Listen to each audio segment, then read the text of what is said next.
Question number 29 of GUJCAT 2018. Given that if A bar is a unit vector, so given that A bar is a unit vector, then A bar cross I cap whole square plus modulus of A bar cross I j cap whole square plus A bar cross k cap whole square is equal to 10. So given that A bar is a unit vector, so we assume that let A bar is equal to A1, A2, A3 and modulus of A bar is equal to 1 as A bar is a unit vector, as A bar is a unit vector, modulus of A bar is equal to 1. Now also you have Lagrange's identity, right? Lagrange's identity for vectors x and y are x bar cross y bar whole square plus modulus of x bar dot y bar whole square is equal to modulus of x bar square into modulus of vector y bar square. Right? This is your Lagrange's identity. So we have to find out A bar cross I cap whole square, A bar plus cross j and A bar cross k. So first of all we find out this. So A bar cross I cap whole square is equal to, applying this Lagrange's identity,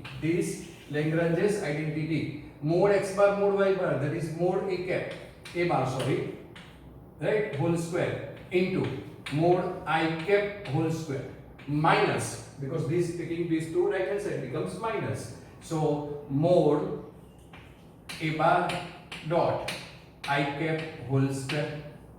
Now you know very well that I is 1 0 0, j is unit vector in the direction of y axis is 0 1 0 and k is unit vector in the direction of z axis is 0 0 1. So now value of this A bar cross I cap whole square is equal to, now modulus of A bar, mod A bar is 1 as a unit vector, so this is 1, and you also know modulus of this is also 1, so this is 1 minus A bar dot I, this is A bar and this is I. So if we multiply we get A1. So value of this A1 dot I is A1 plus 0 dot product. So we will get A1 whole square. 1 minus A1 whole square. So similarly we can get A bar cross J cap whole square is equal to 1 minus A2 square and A bar cross K cap whole square is equal to 1 minus A3 whole square. Now we have to add 1, 2, 3.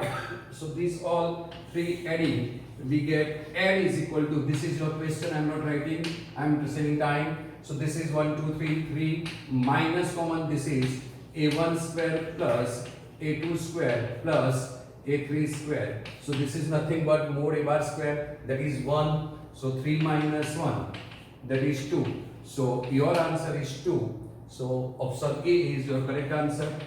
So answer is option A. Correct is option A. Now second question, question number 13.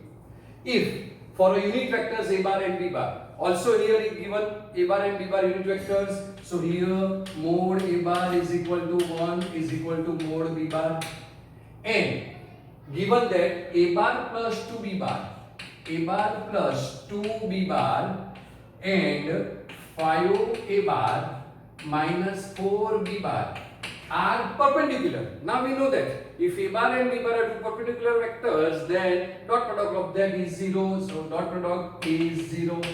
So now taking dot product of this, so multiply this with this, what we get? 5 times A bar dot A bar is mod vector A bar square, right? Then this A bar to 4B bar, so minus 4 times A bar dot B bar, then this with this, so 2 times B bar dot A bar, but you know dot product is commutative, so this is 10 times A bar dot B bar, I am writing A bar dot B bar as dot product is commutative, and minus 4 into 8 mod B bar square is equal to 0.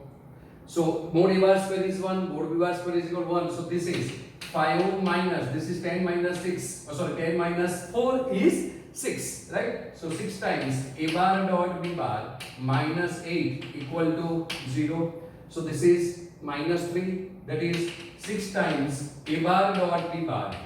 6 times a bar dot b bar, right? I am putting sign wrong here.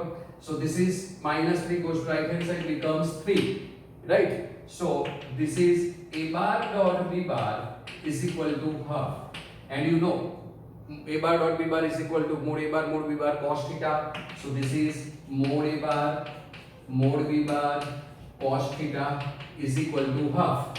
But a bar b bar are unit vectors. You don't follow this.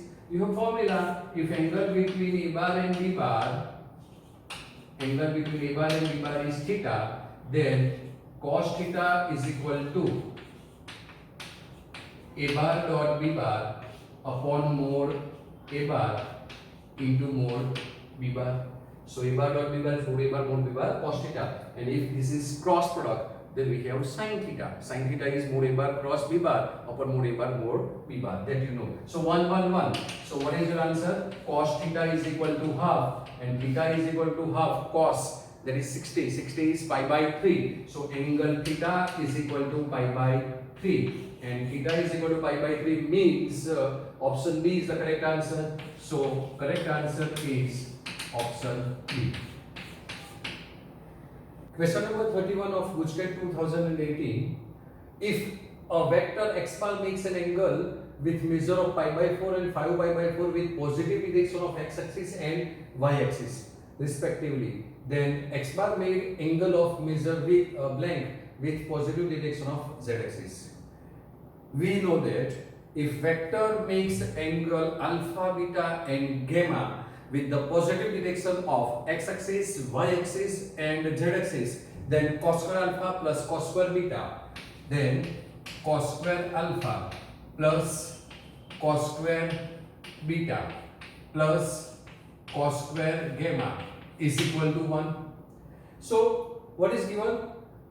X bar makes angle of measure pi by 4 and 5 pi by 4 with the positive direction of x axis and y axis. That is, alpha is given pi by 4, beta is given 5 pi by 4, and we assume that z axis makes angle gamma with x bar makes a angle gamma with the positive direction of z axis. That means we have to find out the value of cos gamma. So alpha is pi by 4, so cos square alpha, that is cos pi by 4 whole square plus this is cos 5 pi by 4 whole square plus cos square gamma is equal to 1. Now cos pi by 4 is 1 upon root 2 and 1 upon root 2 square is 1 upon 2. Again cos 5 pi by 4 is in third quadrant. In third quadrant cos is negative but square is there, so no problem at all. So answer is again 1 upon 2 plus cos square gamma is equal to 1. So this is 1 minus 1 0, that is cos square gamma is equal to 0, that is gamma is equal to 0, gamma is equal to pi by 2, right? Because cos is 0 for pi by 2. So gamma is equal to pi by 2. That is your correct answer. So option C is your correct answer. So option C is your answer. Now, question number 32. If a plane has x-intercept L, y-intercept M and z-intercept N. Now you know that if a plane makes an angle, has a intercept x, y and z. If plane has a x-intercept small a, y-intercept small b and z-intercept small c, then equation of a plane is x upon a plus y upon b plus z upon c is equal to 1. This is the equation. And if you have standard equation of plane ax plus by plus cz plus d equal to 0, then length of a perpendicular p from origin is modulus of d upon square root of coefficient of x, y and z square and n, right? So this is a square plus b square plus c square. So square of the coefficient and addition of that coefficient, right? So this is your formula. So now what is given? If a plane has a x-intercept L, that is A is equal to L given. So A is equal to L given. Y-intercept M. So B is equal to M and C is equal to N is given. Then equation of a plane having intercept LMN is x upon L plus y upon M plus z upon N, right? Is equal to 1. Either minus 1 equal to 0, you can write minus 1 equal to 0 also. Either you can write is equal to 1. Now this is your standard equation of ax plus by plus cz plus t equal to 0, means you have to take minus 1 left hand side. Then perpendicular distance is given k. Perpendicular distance is given k from origin is equal to modulus of d, that is modulus of constant term, that is minus 1. So this is minus 1. This is minus 1. Whole upon square and sum of the coefficient. So square of the coefficient of x is 1 upon L. So 1 upon L whole square, that is 1 upon L square plus 1 upon M whole square, and this is 1 upon N whole square. This is in, this must be in square root.